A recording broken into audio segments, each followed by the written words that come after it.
La Russie a reconnu avoir mené une nouvelle attaque massive contre des usines et des infrastructures militaires en Ukraine, mais sans commenter le bilan humain de son offensive. Dnipro ou encore Kharkiv et Kiev ont été touchés. 18 personnes au moins ont été tuées. Le récit de Mevalo. De retour dans leur quartier, ils ne peuvent que constater les dégâts. Aucun étage de cet immeuble résidentiel ne semble avoir été épargné. Il y avait de la fumée partout. Nous nous sommes accroupis avec ma fille, mais une pierre ou un débris l'a heurtée et a déchiré sa veste. Elle se plaint d'avoir mal au dos. Tout était recouvert de fumée. Nous ne comprenions pas ce qui se passait, comme une sorte d'apocalypse.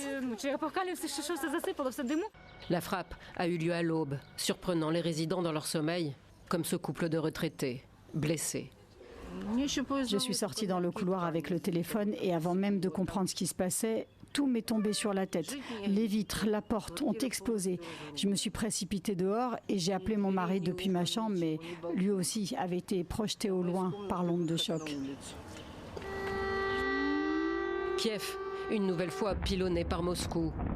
En tout, la Russie a lancé dans la nuit contre l'Ukraine 73 missiles et 656 drones, selon l'armée de l'air ukrainienne. Une offensive nocturne qui a aussi visé les régions de Kharkiv, Zaporijjia ou encore Dnipro, dans l'est du pays. Le ministère russe de la Défense affirme de son côté avoir mené une frappe massive, ne visant que des cibles liées aux forces armées ukrainiennes. Et le Kremlin accuse Kiev de la poursuite de la guerre. La guerre pourrait prendre fin avant même que les prochaines 24 heures ne soient écoulées. Pour cela, Zelensky doit donner l'ordre à ses forces armées de se retirer du territoire des régions russes. L'Ukraine a repris aux Russes plus de 280 km² en mai, réduisant pour le deuxième mois d'affilée la zone de son territoire contrôlée par la Russie. Le président ukrainien avait mis en garde contre une attaque massive. La semaine dernière, Moscou avait demandé aux ambassades étrangères à Kiev d'évacuer leur personnel.